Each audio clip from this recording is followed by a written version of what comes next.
na tungo sa promised land ang Israel, ay lahat ng daanan nila sila pinagpapala, maging ang mga labanan, lagi sila nananalo. Dahil dito, yung si Haring Balak ay nagkaroon ng pagkatakot sa Israelita.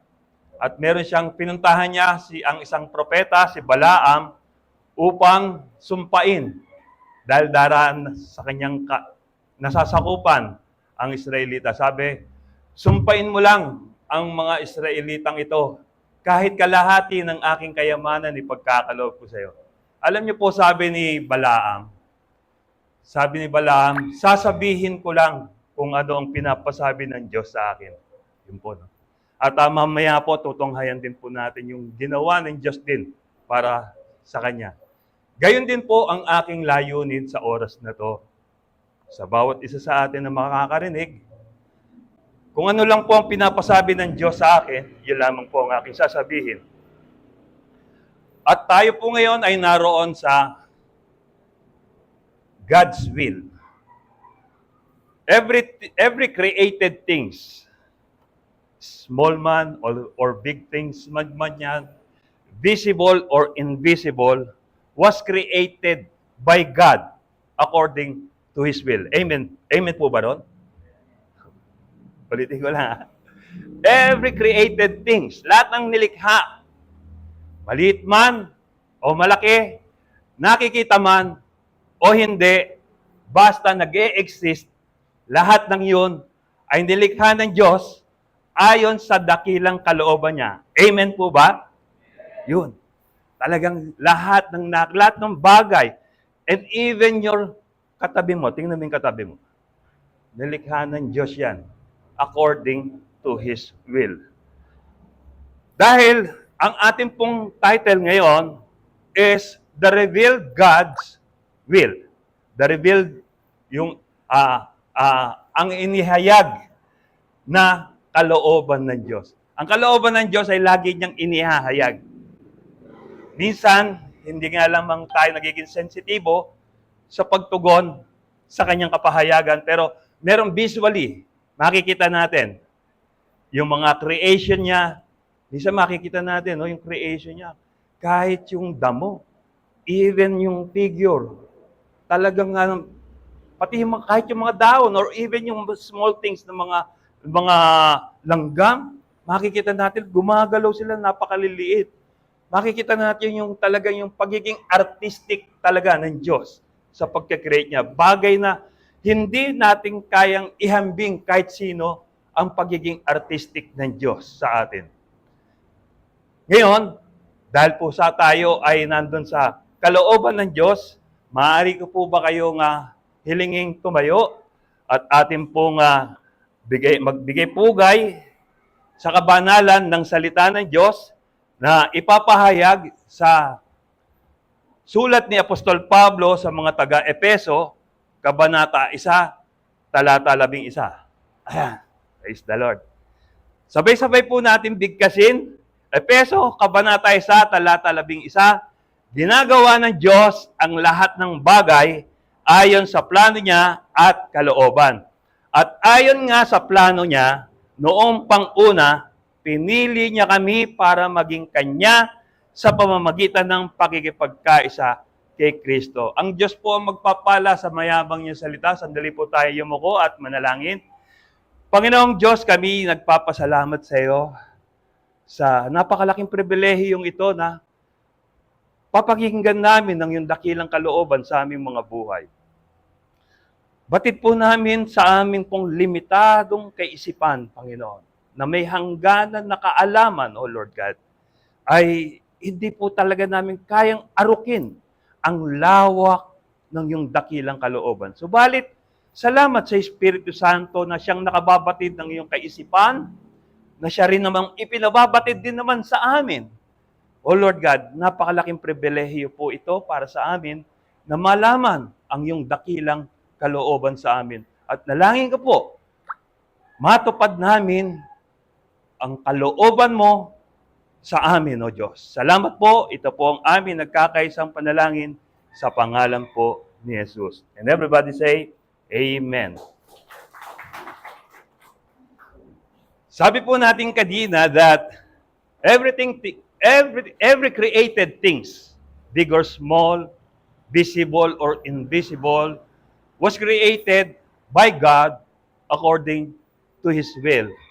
At sabi po rin natin dito ay God's will, God, God's will is the cause of everything that exists. O di ba? Sabi natin kanina, nakikita man o hindi, basta nag-i-exist, maliit man o kahit na mas microscopic man sa liit, even the bacteria, nakikita, nag-i-exist, o yung pinakamalaking giant o nadambuhan ng isda pinakamalawak na kalawakan, lahat ng iyon po ay nilikha ng Diyos ayon sa kagustuhan niya, ayon sa will niya. God wants, at ano po ba sa kanyang kaloobang ito na inihayag sa atin at nag-i-exist, ano po yung participation natin? Ayan, sabi po rito, God wants people to do His will. Amen po ba? Gusto ng Diyos na masunod ng tao ang dakilang kalooban niya. Sabi po sa Lord's Prayer, di ba? Let your will be done on earth as it is in heaven. Sa heaven po kasi, 100% nasusunod ang kalooban niya. Merong hindi sumunod pero inalis na po sa heaven. Alam niyo na po kung sino siya, di ba? Lucifer and his companion. Kaya sabi niya, let your will be done on earth as katulad ng nasusunod na kalooban mo sa kalangitan. Because ang revelation po rito ng Panginoong Yesus, bakit niya nasabi na, let your will be done? Kasi hindi po lagi nasusunod ang kalooban niya. Because of our own self-will. Bakit ganon? Gumawa ba ang Diyos ng bagay na mag-o-oppose sa Kanya? Hindi po eh. Kasi ang Diyos ay totoo lamang sa Kanyang sinabi. Let us make man in our image. In our likeness, gawin natin siya. Eh ano ba yung likeness ng God? He has His own freedom, free will. Ganun din po tayo, may free will po tayo. Kung wala pa pong kasalanan ng mga tao, lahat po tayo connected sa Diyos. At ang will natin naka-align sa will ng God nung wala pa po tayong kasalanan. But, because of this free will na meron po tayo, the deception follows. The devil deceived the man. At nangyari, nagkaroon ng kasalanan. At ang kasalanan ito ang nagpahiwalay sa relasyon ng Diyos at ng tao. At mula noon, patuloy na dadagdagan ang kasalanan because sin gives birth to sin. Palayo ng palayo ang tao sa Diyos. Bagay na hindi ginusto ng Diyos yun. Kaya sa pamamagitan pa rin ng kanyang kalooban, dumating ang ating tagapagligtas na ang ating pong Panginoong Yesus. Upang kahit sa kamatayan niya, tayo ay mapalapit pa rin sa Diyos. Because God wants people to do His will. Ang gusto ng Diyos, kung kalooban niya lang lagi ang masusunod, at kung ang kalooban niya lang lagi ang masusunod, hindi po tayo mapapalayo sa Diyos. Amen po ba?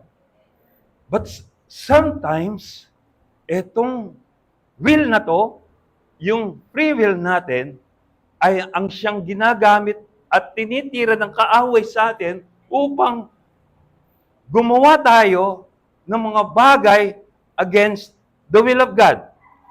Because God wants people to do His will and to obey His words.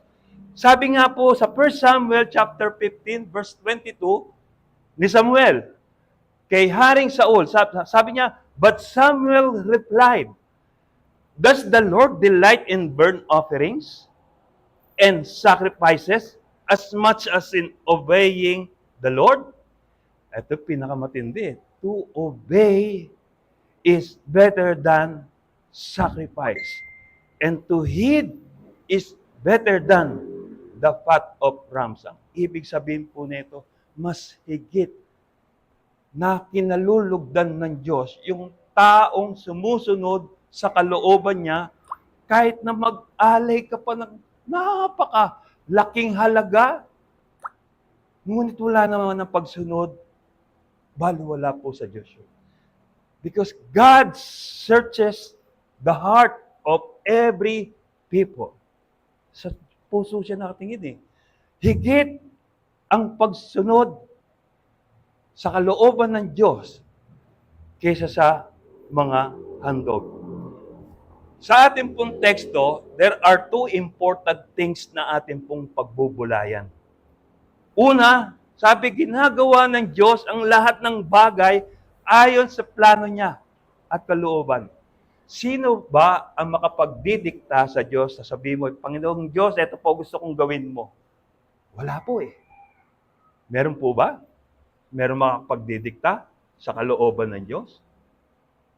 But sometimes, in our life, because of our continuous, yung pagpapatuloy natin na pagsunod sa kalooban natin sa Diyos, pagsunod natin sa kalooban natin, instead of pagsunod sa kalooban ng Diyos, parang nasasabi natin sa ating sarili, mas marunong pa ako kaysa sa Diyos.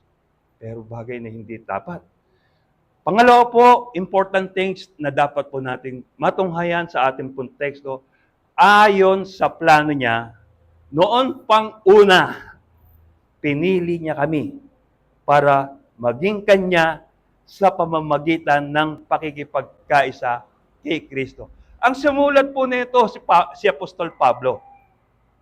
Kung maalala niyo po si Apostol Pablo, ang isa sa pinakamasugid na tagapag-usig ng mga Kristiyano na sumusunod kay Kristo.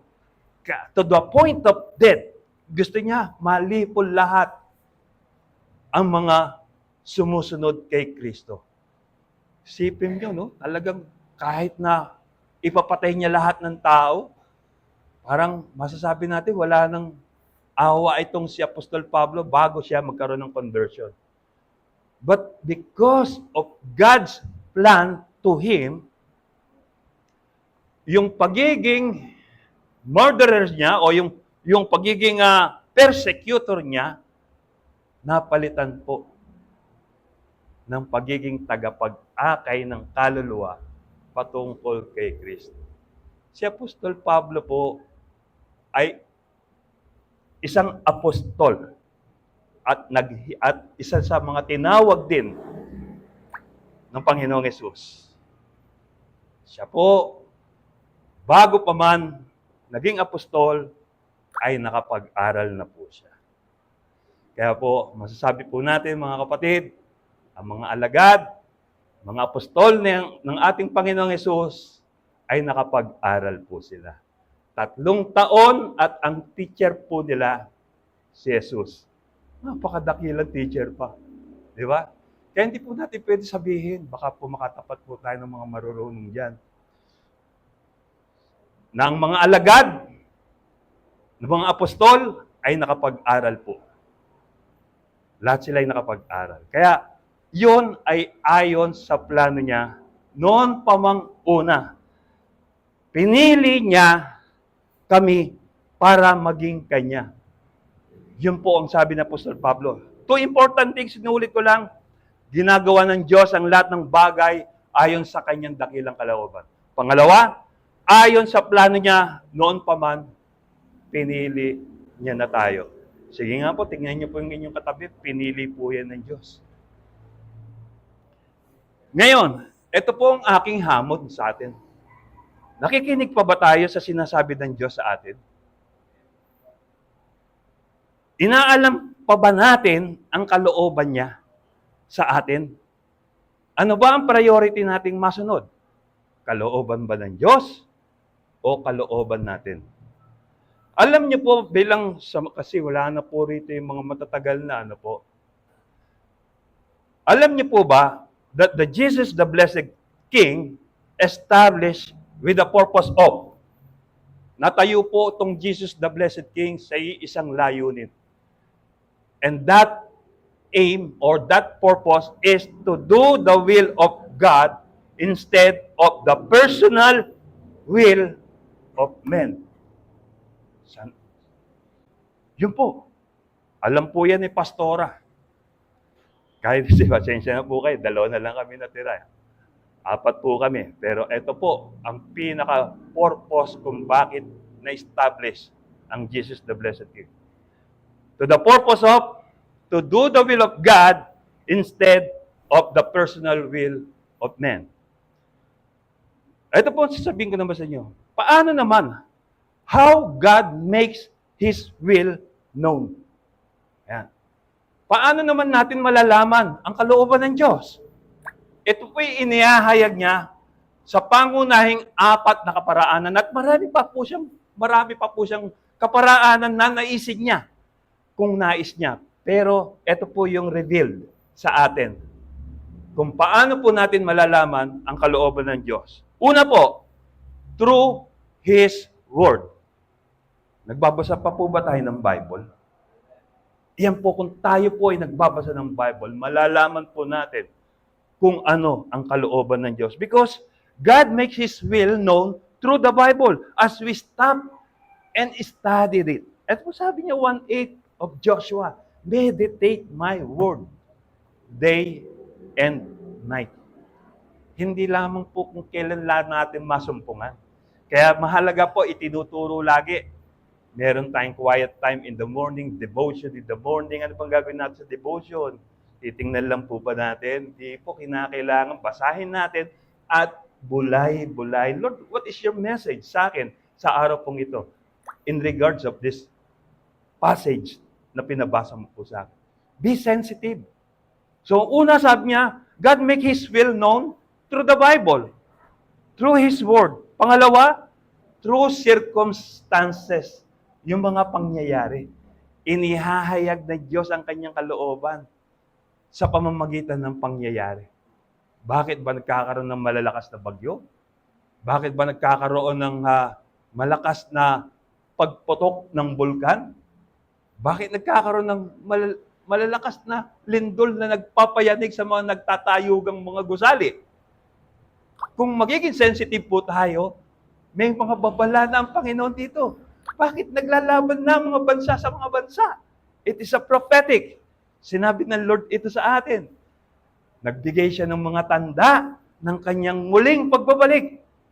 So masasabi po natin that God makes His will known also through the circumstances as we look within and sense what He is saying. Pangatlo po, through the counsel of others.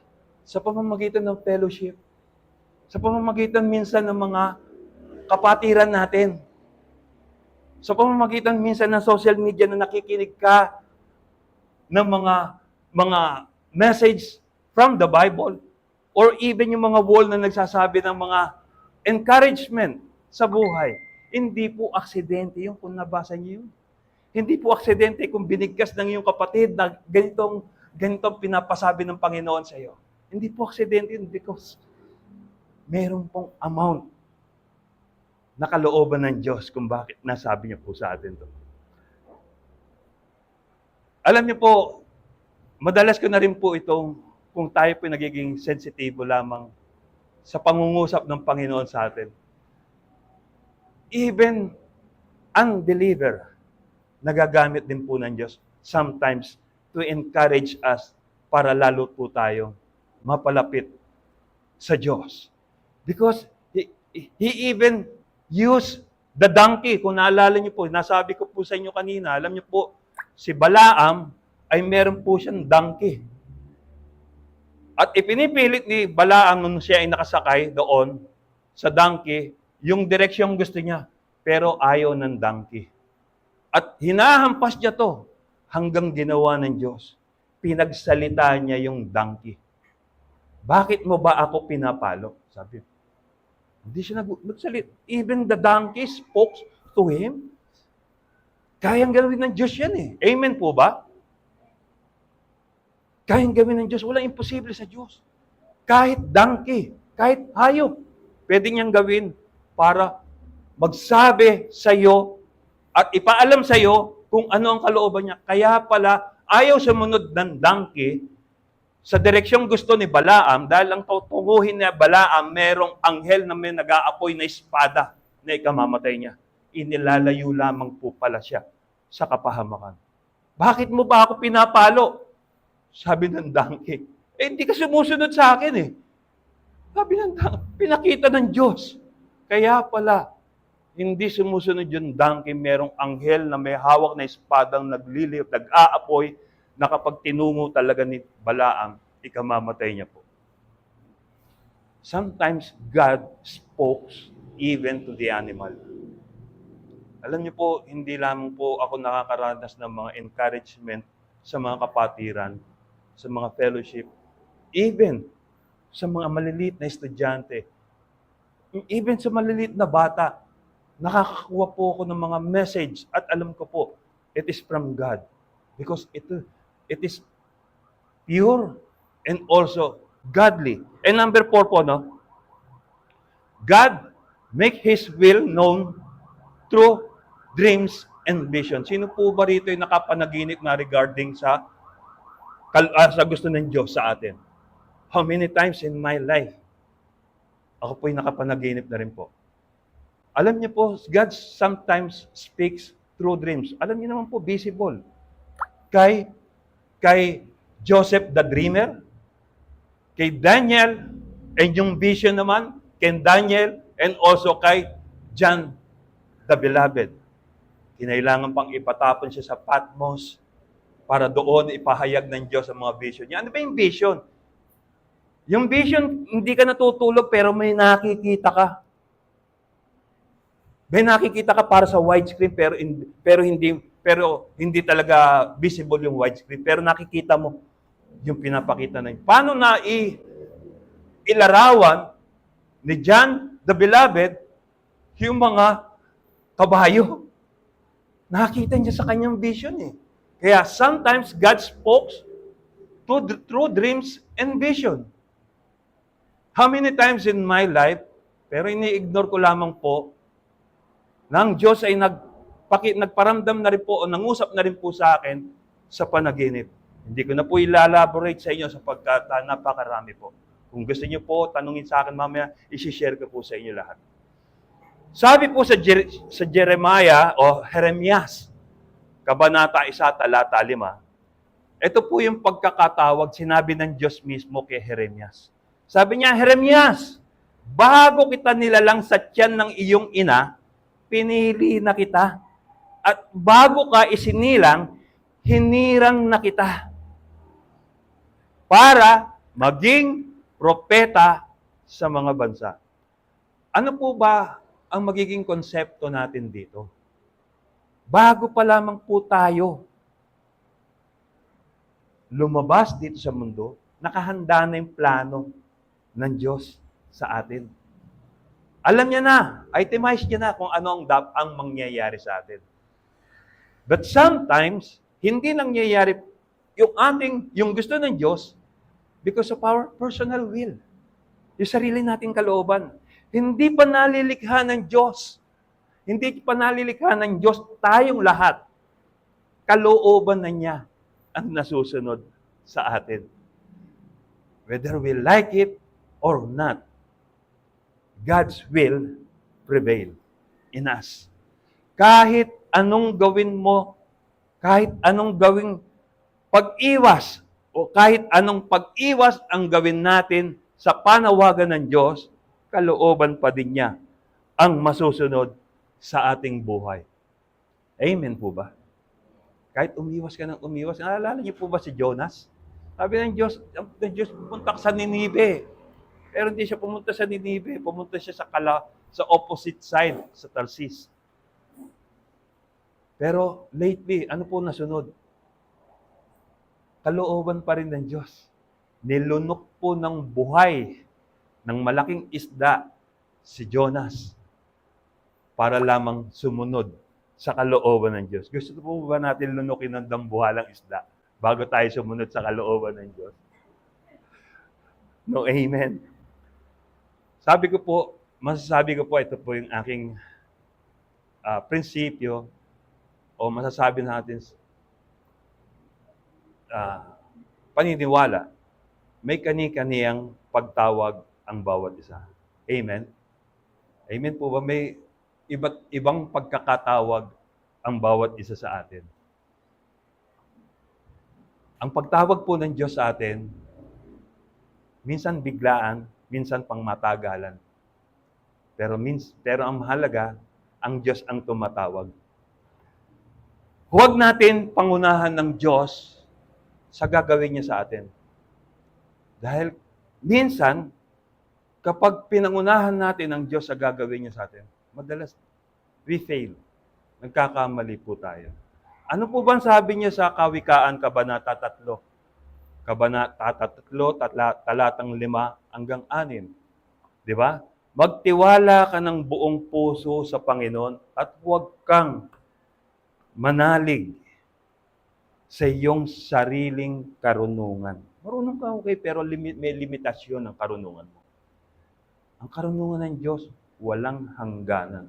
Kaya sabi niya, encouragement dito na Haring Solomon, magtiwala ka sa may karunungang walang hanggan at hindi nalilimitahan. Yung karunungan natin may limitasyon. Hanggang diyan ka lang, sabihin natin kung ilang terabytes man yung memory mo, may hangganan pa rin. Magtiwala raw tayo sa may karunungang walang hangganan. Sapagkat sabi niya, alalahanin mo ang Panginoon sa lahat ng iyong ginagawa.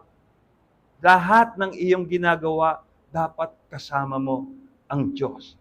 Tanong ko lang po, kasama pa po ba natin ang Diyos sa ginagawa natin? Kasi ang ginagawa natin, kung kasama natin Diyos, it will prosper. Nagbubunga ng maraming magagandang bagay. Alalahanin mo ang Panginoon sa lahat ng iyong ginagawa at ituturo niya sa iyo ang tamang landas. Minsan din natin makita yung tamang landas because mas inuuna natin kung ano ang gusto natin kaysa sa gusto ng Diyos. Sa Matthew chapter 22 verse 14, sabi niya, "For many are called, but few are chosen."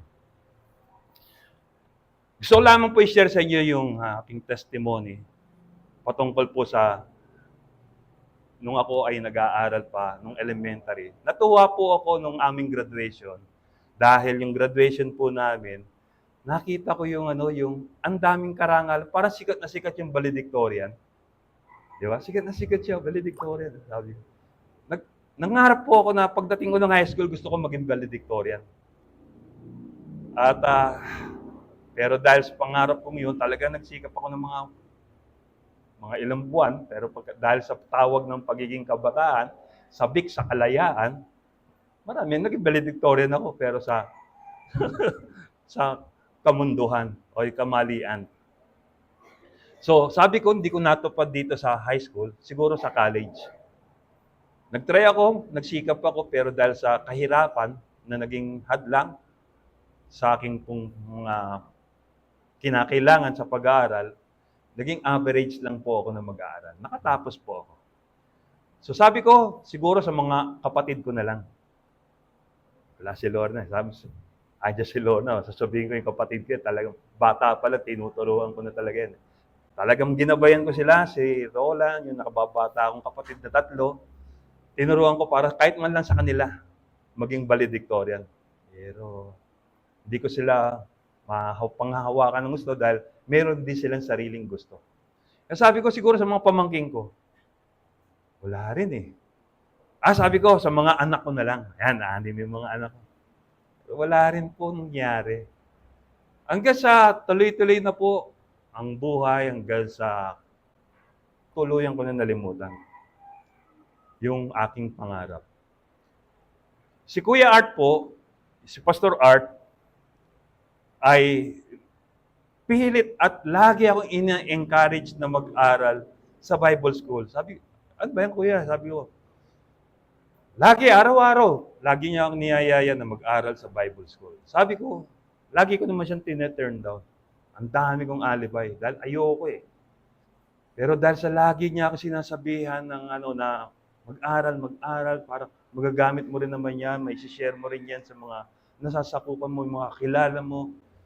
So, nagpahinuhod po ako at nag-aral po ako. 4 years course po yun, Bachelor of Theology.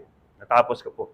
Nung aming pong graduation, ako po yung tinanghal na cum laude, paumanhin po. Yun lamang po, nakayanan po. Glory to God po. At doon na-realize ko bago ko pa na-realize yun, ilang buwan bago ko po na-realize, oo nga no, ito pala yung aking pangarap noon pa man, na maging valedictorian, pero naging cum laude pa. Alam niyo po, sabi po kung maalala niyo po yung preaching ni Pastor Charles last week, it will take time to know God's will. Minsan hindi mo na maaalala kung ano yung pangarap mo. Pero nakahanda pala ang Diyos na tuparin pala yung pangarap mo. Wala na po sa isip ko po yun, pero salamat sa Diyos, pinaalala niya po sa akin. And I believe it is also the will of God para po may ibahagi ko po ito sa inyo. Ngayon po, sabi ko po, in our conclusion po, to know God's will, you must obey God's word. And let God teach you from His word. Totoo yun. Buksan natin yung puso natin sa mga pangungusap ng Diyos. Minsan, alamin natin, is it the will of God? Wala namang masama po kung i-examine natin sarili natin, Tutulungan pa nga tayo ng Holy Spirit to examine ourselves. Kung ito nga po ba ay kalooban nga ba ng Diyos to? O hindi? To know God's will, must obey God's word. Kaya napakahalaga po sa mga tinatawag na mananampalataya ka, ngunit hindi ka nagbabasa ng salita ng Diyos. Hindi mo ina-allow na magsalita ang Diyos sa buhay mo kapag hindi ka nagbabasa ng Biblia. Because sino po rito sa atin naniniwala that the Bible is the Word of God? Amen. Praise the Lord. Salamat sa kamay mo, kapatid. Pagpapalain ka ng Panginoon. Siya lang po ang naniniwala na ang Biblia ay salita ng Diyos. Ay, kasi pala. Actually, sa totoo lang, alam ko naman lahat tayo naniniwala that the Bible is the Word of God. Gusto ko lang po siya encourage.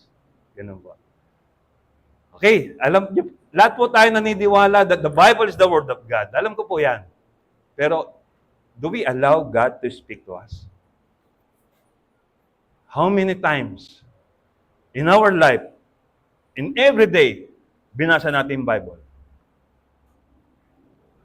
Do we allow God to speak to us? Alam natin yan. Nakikinig pa ba tayo sa sinasabi ng Diyos sa atin? Inaalam pa ba natin ang kalooban niya? Ano ba ang priority nating sundin? Kalooban ng Diyos o kalooban natin? Gusto ko lamang po i-share din po yung minsan sa unang hari, 1 King, chapter 12, verse 11, mababasa natin ito. Yung anak po, yung successor ni Solomon, ni Haring Solomon, na si Rehoboam, ay naghari na po, namatay na po si Solomon. Alam po natin, pinagpala ng Diyos dahil humiling po karunungan si Solomon at sinabi ng Diyos, hindi lang karunungan bibigay ko sa iyo, kundi kayamanan din. At pinayaman po ng Diyos si Haring Solomon. So in everything, naging masagana ang nasasakupang kaharian ni Haring Solomon. Naging masagana. Kumbaga dati yung mga pananim niya ay dumadami, mas lalo noon nung panahon ni Haring Solomon. Kaya yung mga nasasakupan ni Haring Solomon, hindi na inaalintana kung gaano kalaki yung buwis na sinisingil ni Haring Solomon sa kanila. Malaki ang inihingi niyang buwis during the time of Solomon. Pero okay lang ito sa mga nasasakupan ni Solomon dahil malaki rin naman ang kinikita nila. Pero nung namatay si Haring Solomon, hindi na naging ganun ka-prosperous ang Israel.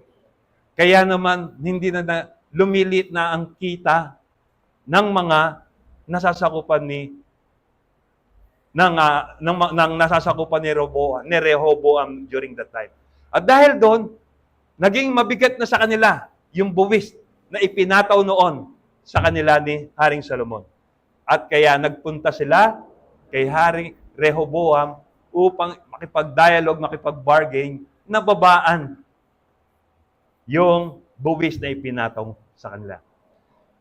Ngayon, kinuha niya, tinawag niya ang mga tagapayo o yung elder ni Haring Solomon noong araw. At hiningan ng payo. At ang payo ng mga elder ni Haring Solomon, pagbigyan mo sila. Para sa ganon, lalo silang dahil sa, ibig sabihin, madaling salita, pagbigyan mo kung anong hinihiling. Ibigay mo kung anong hinihiling nila sa'yo. Nababaan mo yung pinapataw mong buwis. Pero hindi pa rin eh. Alam niyo po, ginawa ni Haring Rehoboam, umingi siya ng counseling sa mga batang tagapayo. At ang payo sa kanya ng mga batang tagapayong ito, huwag mong bigay ang hinihiling nila dahil lalo lang silang magmamalabis. Sabi niya, kung hinampas kayo ng aking ama, sabi ni Rehoboam, ito po yung, dahil sa, binigyan siya ng counseling, ng payo ng mga bata, sabi niya, huwag mong pagbigyan, sa halip dagdagan mo pa. Parang ganon. Sabi niya, sa unang hari, Kabanata 12, talata 11, sabi niya, ang ibig ko sabihin, kung hinampas kayo ng aking ama ng latigo, hahampasin ko kayo ng latigong may mga matalim na bakal. Hindi tinupad ni Rehoboam ang ipinayo ng mga tagapamahala. Ano po nangyari? Mas pinakinggan po ni Haring Rehoboam yung mga batang tagapayo kaysa sa mga elders ni Haring Solomon. Ano po nangyari? Naghimagsik ang mga Israelita. Kung babasahin niyo po, 1 Kings chapter 12. Naghimagsik.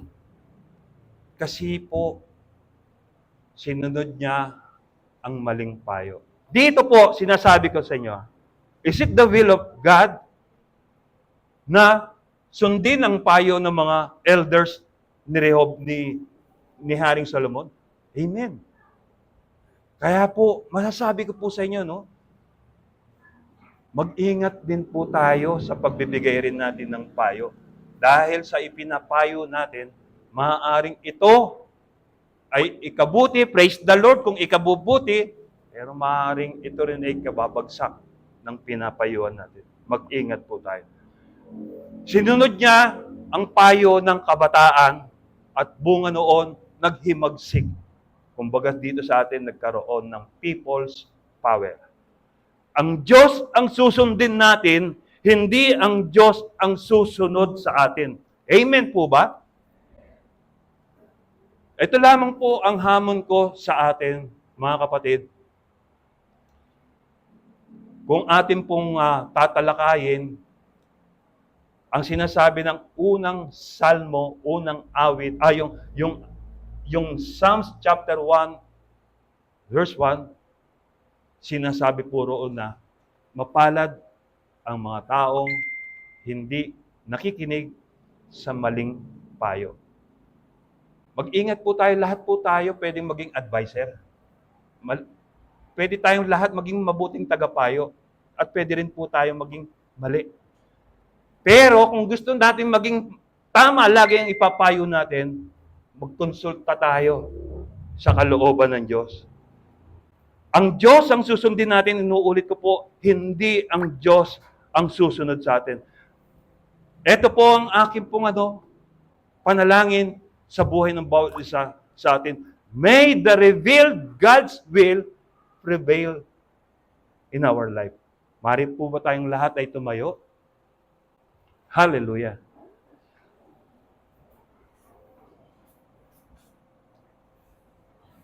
Habang tayo po ay nakatayo sa mga sandaling ito, inihiling ko po tayo na lahat ay yumuko. Let us examine ourselves sa mga oras na to. Lord, ako po ba ay sumusunod pa sa kalooban mo? O ako'y sumusunod sa kalooban ko lang? Lord, ito po ang buhay ko. Tulad po ng sinasabi ko sa awit, itong gamitin mo ang buhay ko upang ang kalooban mo ang laging nasusunod.